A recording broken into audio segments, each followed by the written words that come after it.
Hello everyone, and my goodness, it is challenging to do these videos in one take because you can be 80% in a video and something occurs and boom, you're back to 0%. So,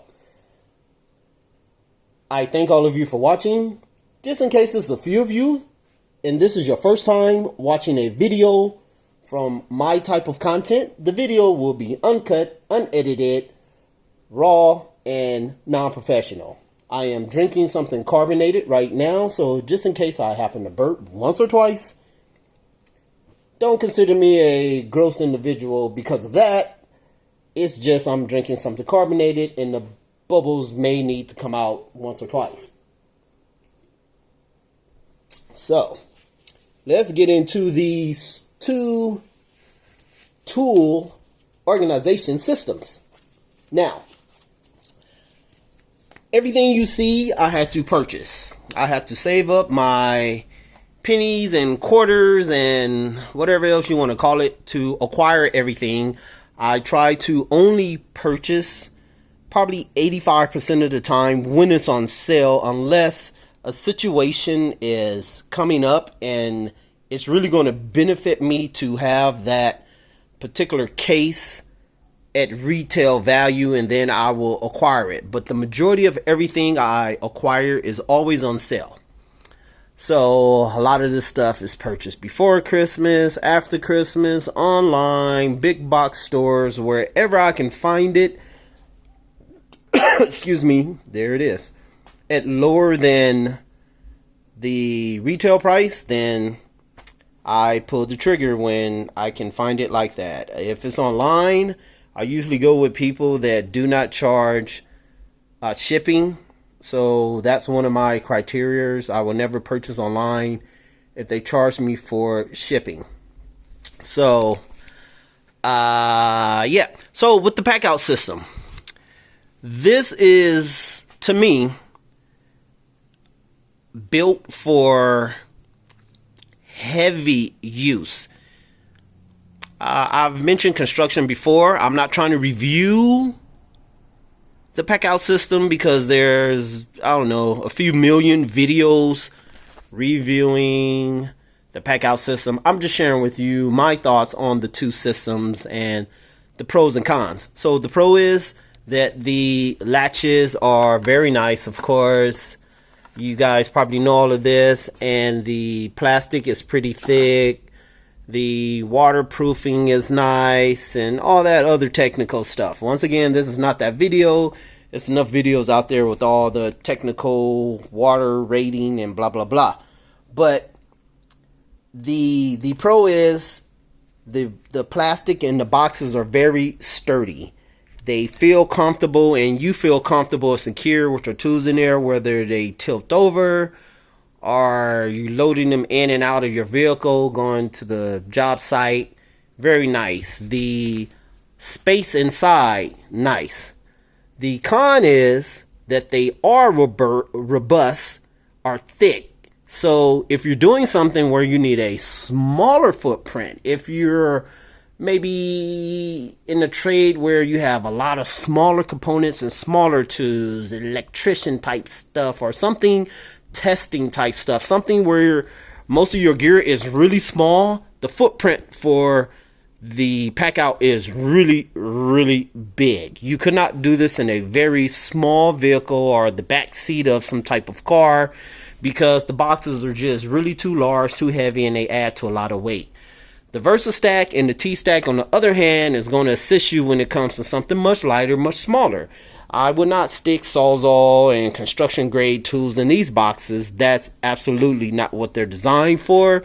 The price points on these are probably almost a 60% difference. This is probably I wouldn't say 4 times, but 3 times or more the price of the VersaStack. But the versatility of the VersaStack and the TStak, so if I only say one of these words, I'm talking about both systems. So if I only reference TStak, I'm talking about the TStak or the VersaStack. If I only say the VersaStack, I'm talking about the TStak too. So, okay, because I know some of you guys out there are super technical and this is not that kind of content or video. So the versatility on these are, I think, much greater versatility than the Packout. Like, for example, out of all these boxes, Packout do not have any drawers. I do have, actually this box right here is full of 2 DeWalt Tough case drawers, the one with the drawers. Those are nice, so I'm going to modify them to fit in the Packout system. But one thing they do not have are any drawers. Small drawers, large drawers, just zero drawers for the Packout system. That's a con. This is so versatile that they do have drawers. The drawers are super cool. Now they're nice, they're thin, you know, but it's a drawer. At least they're considering what you're doing. And of course, these are made for the smaller things, and so with smaller things you're going to need drawers, but it's still versatile. These totes are awesome. They're deep, they're not thick like the tote or crate for the Packout or the rigid or whatever, but they're still good, and the bang for the buck is good. I think these are like $13 when I was purchasing them. I think they're up to like $17 now. But these are really nice. They're very versatile. I'm definitely going to modify one of these to do something very fun. So between both systems, TStak and VersaStack, you have so much versatility in the type of boxes and what they do and everything. So in the previous video, I showed how I have 3D printed trays for these boxes, which is pretty nice. And I just acquired this. I'll probably reference that video somewhere, description or comments, or I don't know. Anyway, I just acquired this, and this makes all the difference because it allows this bottom system, either one, TStak or VersaStack. This one box allows you to now connect all of these to the TStak system.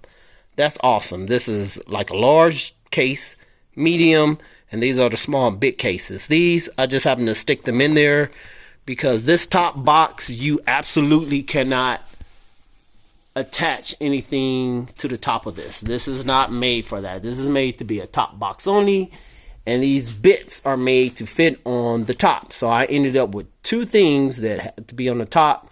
So I just took these, stuck them in here, and just have this sitting on top of here. This is not attached in any kind of way. It's not possible, but I just did it for display purposes. And once again, the variety of the boxes are really, really nice. Like even this box have a lid right here where you can access small components, and the lid just snaps closed. You don't have to unlatch it to get to it or nothing.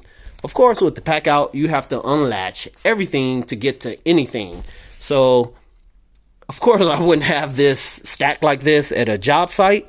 But if I wanted to get to anything in here, I would have to take everything loose to get to it.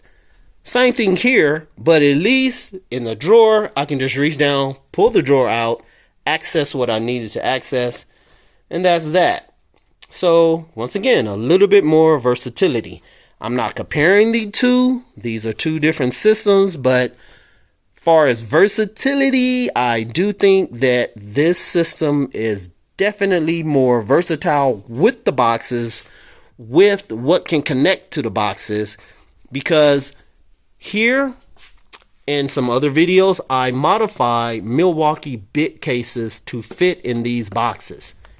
Here, you don't have to modify anything. You just stack the cases. You just stack them. You can see what's in them. Well, not from this position, but you can just see what type of bits are in there, and they're all stackable. That is so much more convenient. And I do understand that all these manufacturers, they go back and forth. DeWalt will come out with some type of whatever case, and then Milwaukee will see what they're doing, and then they're up it a notch, and then DeWalt will see what Milwaukee is doing, and then DeWalt will up it a notch. So I get that. That goes on. I'm just sharing with you some of the pros and cons of these two systems. So definitely good for the tools, good for lugging and storage. These are really good for storage. I've showed you in some of my videos how I can use these boxes to hold over 500 bits, over, I don't know, maybe 100 plus types of tools, hand tools, wrenches, whatever. You can really store, if you're efficient in packing, store quite a bit of things in these boxes. So I do appreciate that. But once again, no drawers. And the type of boxes are pretty much all the same type of boxes. Either they have more depth or less depth, like these two. The only difference is, I think this box, you have the space that's in the lid, and this particular box, you have the space at the bottom of the lid. And so this one doesn't have the tie down handles, and so it gives you maybe a little bit more area space inside, but that's about it. This is just a flat version of these two connected together makes this. This is the same as these two, just more depth. So they're not really versatile at all. Pretty much all the same type of boxes, just either with less depth or more depth. So they're not that versatile. So, but that's what it is. They're really good for what they are and what they do and what they can do. But far as being versatile, this is far above this. So I've already said that. I told you I might repeat. I don't want to repeat too many times. I can't think of anything else right now as far as these two. I'm going to do something later on. I'll show you guys as far as a rolling system for both of these. That's going to be fun. I can't wait to get to that because I've been spending time purchasing all the organization stuff. So now I can get to actually doing some of the DIY stuff. So I thank all of you for watching. If you have any comments, and yeah, so far I'm at a position where I respond to every single comment.